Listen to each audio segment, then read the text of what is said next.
jingkular jong uplay tuan harapo jong na tu kersyanya bangan yola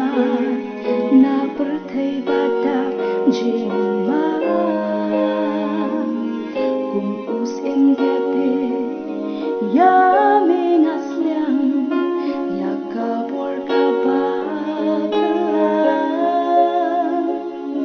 amin simbakul kajing ai tu ai bor mami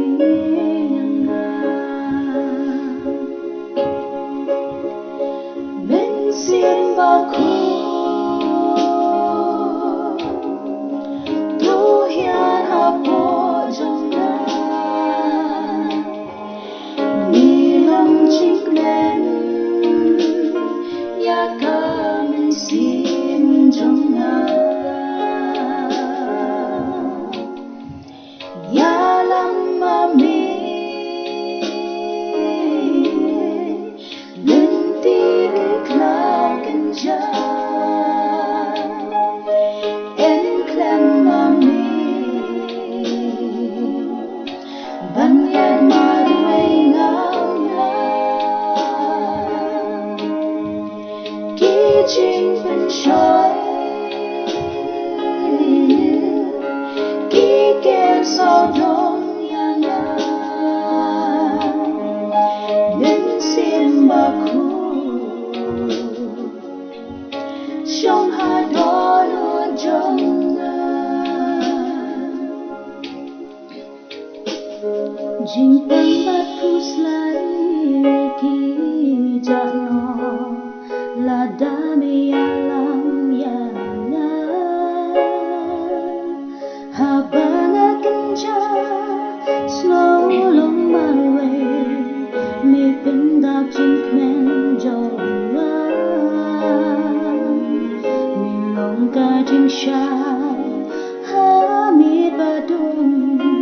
banyo iya ganti amin simbaku melong long ki khun swet ki khun rang li min simbaku tu hiar hapo jonga nilang chinglen ya kamin sim jonga ya lam mami dentiri klaken ja en klem mami banyan marway ngawla kijing penshoy kiken sodong yana men simbaku shong hadolo jonga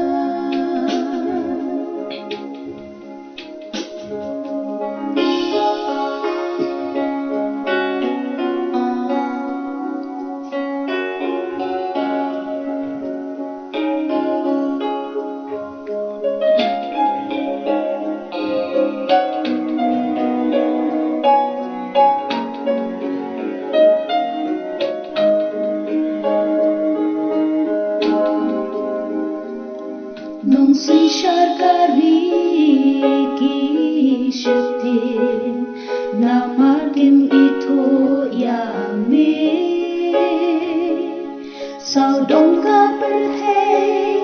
tang jing len ya namargim de nami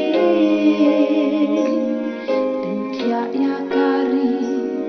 da sim sa shi sim tole khla perthei kan yo te kho si kin den mi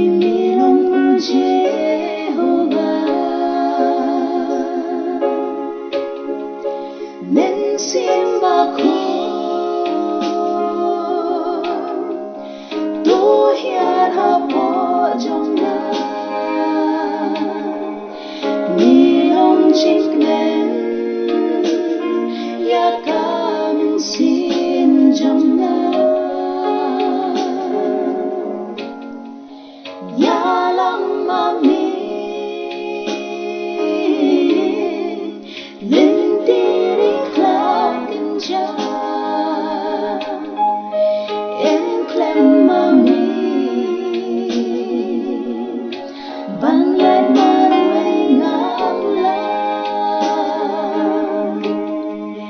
kỹ chính bên trời kỹ kèm sao đông yang na bên xin bờ khu